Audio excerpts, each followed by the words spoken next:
Hi, I'm Irene with Girl Talks Fish. I'm here today with Eric from Ray's Tank, and this is a monster fish store. I personally keep nano fish.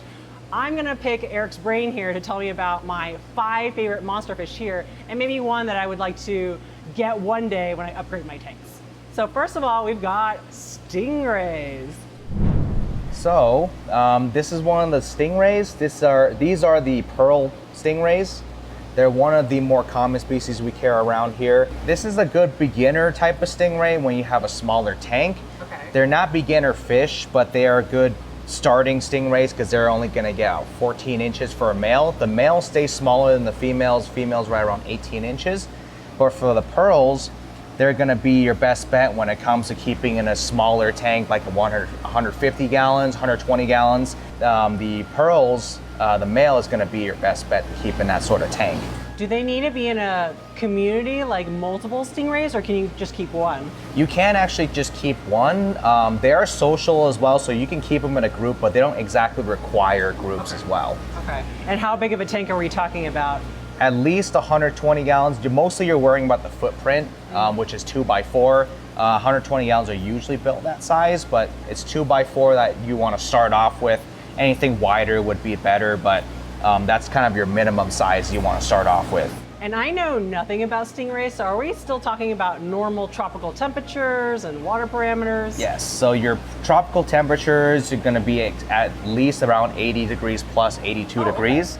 The stingrays themselves will need special parameters, so like the pH, usually just neutral, so nothing too crazy on that. Okay. Preferably zero ammonia, zero nitrite. If you have a little bit, it's not a huge problem.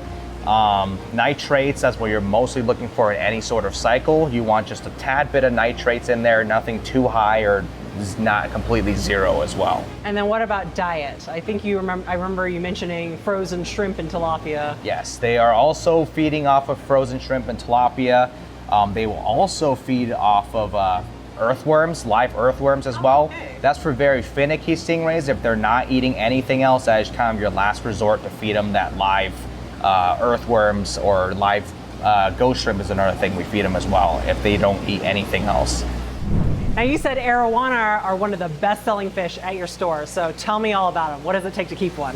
Arowanas, when you want to start off one of those, you want to start them off small so you have more time to grow them out. Recommended tank size, typically at least start with a 100 to 80. I always recommend grow out tanks, so anything after that you might want to go up to about 300 gallons. Anything wider the better. About 3 feet wide would be your best bet to keep one of those arowanas, since they're going to take quite a while to grow out. But 180 gallons would be a good start to grow out one of these arowanas. But what are up here right now are the albinos. A lot of people start off with the silvers. They're going to be the cheaper ones. Sometimes if you want arowanas to stay smaller, you can go for the black arowanas or the jardinis. They'll get up to only 2 feet. So you can actually comfortably keep them about 300 gallons. I like the black arowana. They're Yes. amazing looking. They have just a black stripe on them that makes them just stand out a lot more with their accents. Anything special I should know about their care in terms of, I know you mentioned jumping might be a problem. Jumping is a huge problem with arowanas. Keep most of your lids shut. Any big holes they have in the tank, keep them well sealed as well, because they'll just fly out your tank. And then as they get bigger and bigger, if they get up to about a foot, 2 feet, you might want to actually stack things on top of the lid to weigh it down. Okay, wow. And they eat the same thing as the stingrays then, the frozen tilapia? Yes, so frozen tilapia, shrimp.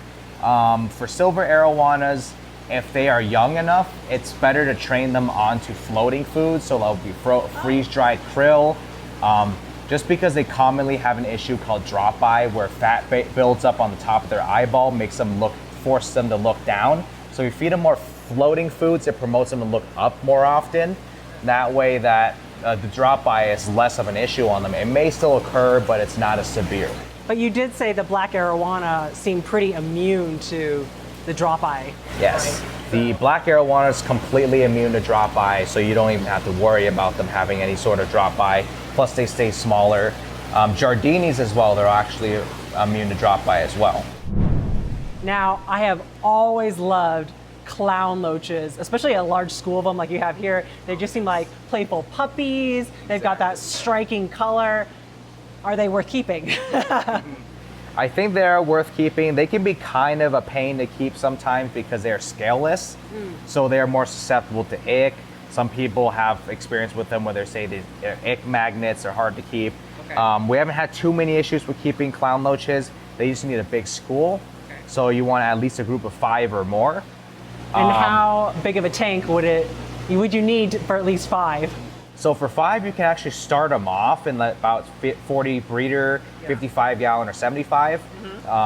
They are known to get up to 12 inches. I've seen them. They look like giant tacos. Yes, but that takes almost a decade to get to that size. Okay. So for fully grown clown loaches, yeah, for 5 of them, you might need 180 gallons, 200 gallons or more. This size, you seriously don't have to worry about them for a long, long time. And do you keep them super hot to help kind of avoid that ick?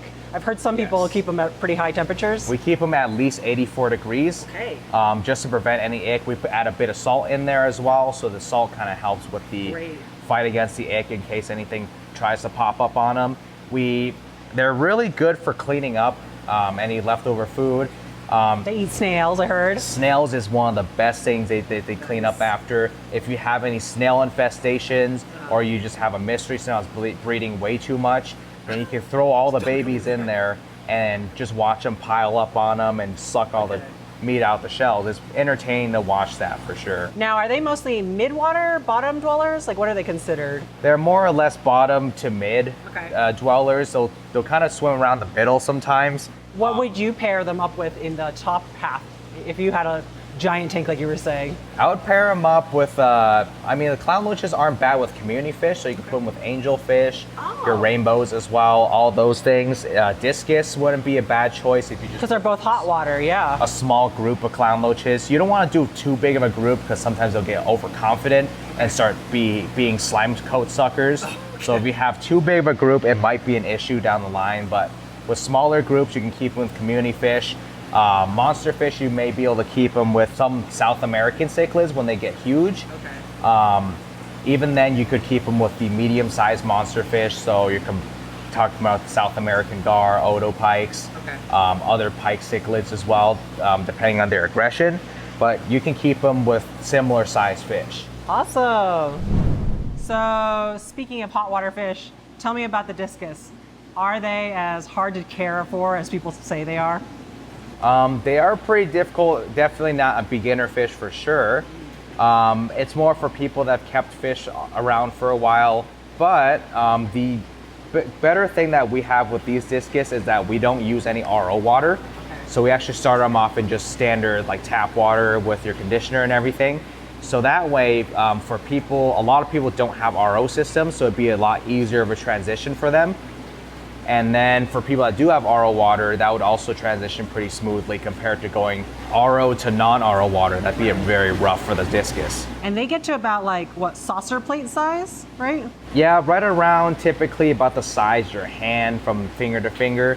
So right around 6 inches from top to bottom for the discus. High temperatures for them, 84 degrees plus typically. They're also schooling fish. 3 or 4 should be okay, but the bigger the group, the better. And are they picky eaters as well? What do you guys feed them? They're a little finicky, depending on how they're raised. We usually feed them bloodworms, brine shrimp, sometimes frozen shrimp as well.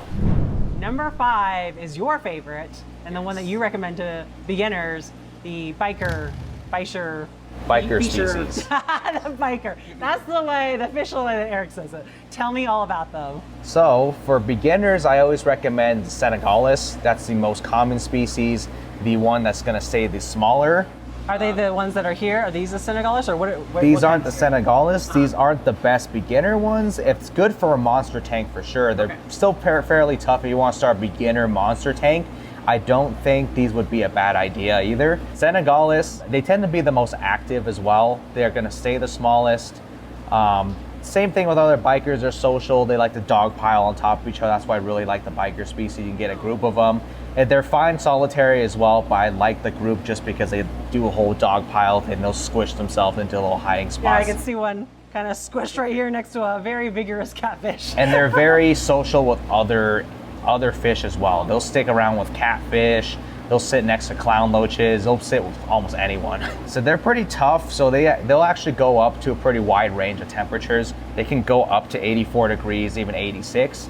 So if you want to put them with any other fish, like your discus, your community fish, as long as they're not going to stay too small enough to fit in their mouth, they'll be all right with most of the fish that you keep them with, as long as they're similar size. They'll take frozen food.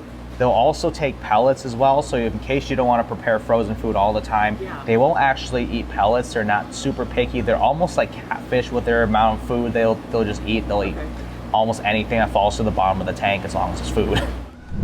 Well, there you guys have it. 5 of my favorite monster fish at Ray's Tank. Let me know down in the comments which one you guys think I should get one day. Otherwise, you can check out the store tour we did over here. Take time to enjoy your aquariums, and I'll see you in the next video.